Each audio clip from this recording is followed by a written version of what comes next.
If you couldn't tell already, I'm a proud grappler main. That's right, I'm not afraid to say it. And us grapplers always get the short end of the stick, both in-game and in real life. Some things often said about the type of person that plays a grappler is that we're one-dimensional, dumb, lazy, stinky, all very mean things that aren't true. So if you ever run into a grappler main, try saying something nice to them, or maybe even subscribe to their channel. But seriously though, I do think there are more to grapplers than people realize. And we were able to see a glimpse of that at EVO. EVO, short for Evolution Championship Series, is the largest annual fighting game tournament in the world. This year, over 16,000 people entered one of these brackets, making this year's EVO the largest it's ever been. Man, what happened to Mortal Kombat? But something special happened in the losers quarterfinal of Third Strike. And what I mean by losers is that the bracket is double elimination. Everyone in the losers bracket has already lost once, and if they lose again, they're out.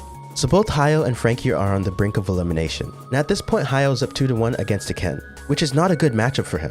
Frankie gets Hayo down to 1 pixel, and all he needs is a bit of chip damage to close out the round and tie the set. Anything could kill at this point, and he decides to jump? Frankie goes in for an EX Tatsu, seemingly taking the free win. At this point, Hayo can't block anything, as it will lead to chip damage. So instead, he just casually parries the entire thing, allowing him to get a punish. But even that wasn't enough. He still had to guess for game to win the set. And then this happens. Okay.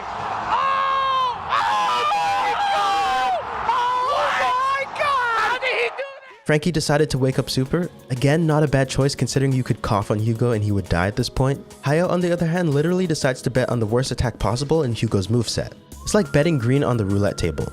But it worked. And that dropkick had just enough height to go past the super and recover in time for the punish. Now Hayo did go on to lose against a Chun-Li and get 4th place, but I mean, do you see any other grapplers here? And besides, in 2004, both Daigo and Justin got 2nd and 3rd place respectively, but what do people remember the most from that tournament? Exactly. So people might not remember that Hayo got 4th place, but they will remember that sick parry sequence with Hugo, leading to a round win. But you know what else is a win? Today's sponsor, Manscaped. If you're looking for a new body trimmer, then don't settle for anything less than the absolute best. With the Lawnmower 5.0 Ultra, you'll be able to cut with confidence. Its dual head system and skin-safe blades help reduce nicks and cuts, while giving you an even smoother experience than before. Building on the backbone of the Lawnmower 4.0, the 5.0 features a wider and longer trimmer blade with rounded teeth that cut through hair easily, helping you get it done the first time.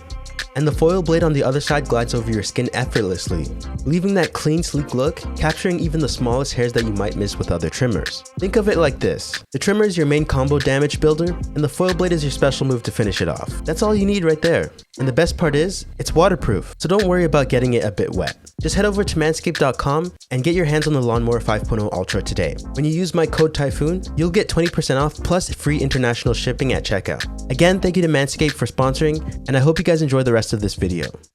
You know, grapplers like Hugo tend to get a reputation for being all about brute force and overwhelming your opponent, but in reality, they demand a lot more execution and finesse than people give them credit for. Even earlier in that match, Hayo did a parry into SPD. So patient with the 720 right here. Oh my god.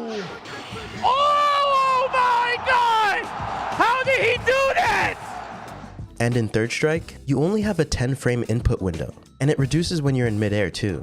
That's 2 full circles in 10 frames. Pretty insane. Imagine having that high of a skill ceiling only to be a bottom or mid tier character. And this is the case for a lot of grapplers. The problem with balancing them is that you can make them too good really easily. Give them good movement options and it becomes a problem. Or make them too slow and they become free elo for the opponent. So what ends up happening is that most grapplers end up being middle or low tier, and are only viable with a ton of technical skill. Look at Potemkin for example. Now yes, he was very OP during the beta test, but in order to even think about playing Potemkin at a high level, you absolutely have to know how to Kara cancel, which is basically canceling the startup of a move into another one. Only certain moves can be Kara cancelled, and what they can be cancelled into varies from game to game. For example, this Kara cancel is extremely important, as it extends the range of his moves and allows for combos and Oki that would otherwise be impossible. For example, you don't always hit Garuda Impact at point blank range, and when that happens you can't connect into Potemkin Buster, unless you Kara cancel. Another really important one is back Mega Fist. Normally this move is very unsafe on block and easily punishable, but if you Kara cancel into it, it becomes safer and allows you to do some devastating combos.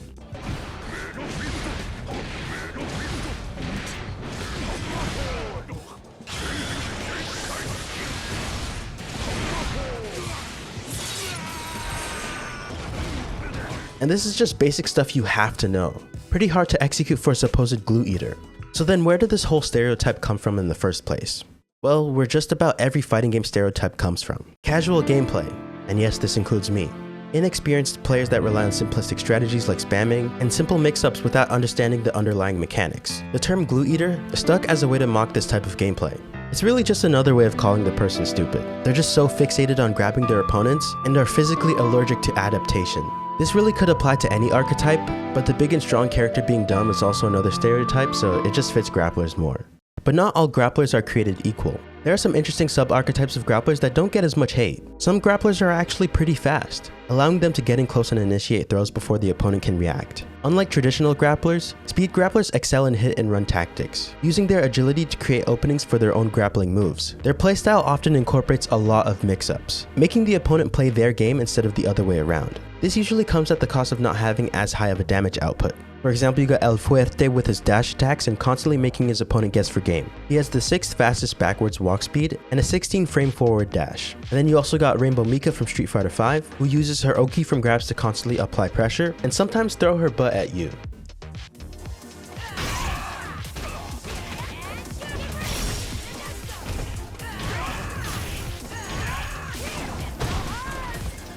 There are even grapplers and platform fighters too.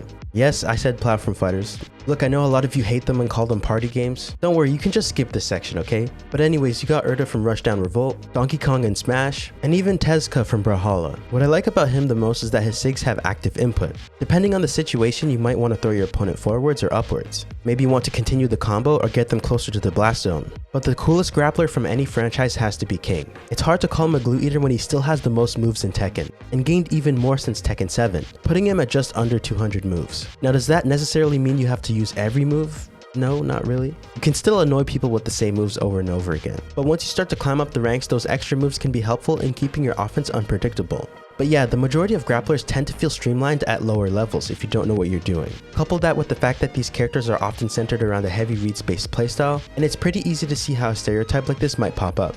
Anyways, I hope you guys enjoyed this video. Let me know what you think about grapplers. And if you are a grappler main, give me your perspective in the comments. Maybe people don't hate grapplers anymore, and this video was all just for no reason, but as always, make sure to join the Discord. Check out my second channel, where I post games in general, not just fighting games. I'll probably do some community stuff on there when I get the chance, although I'm already inconsistent on my main channel. School has started back up, not an excuse, but kind of an excuse at the same time. But if you ever care about how videos are going, you can always DM me on Discord. And yeah, that's about it. Peace.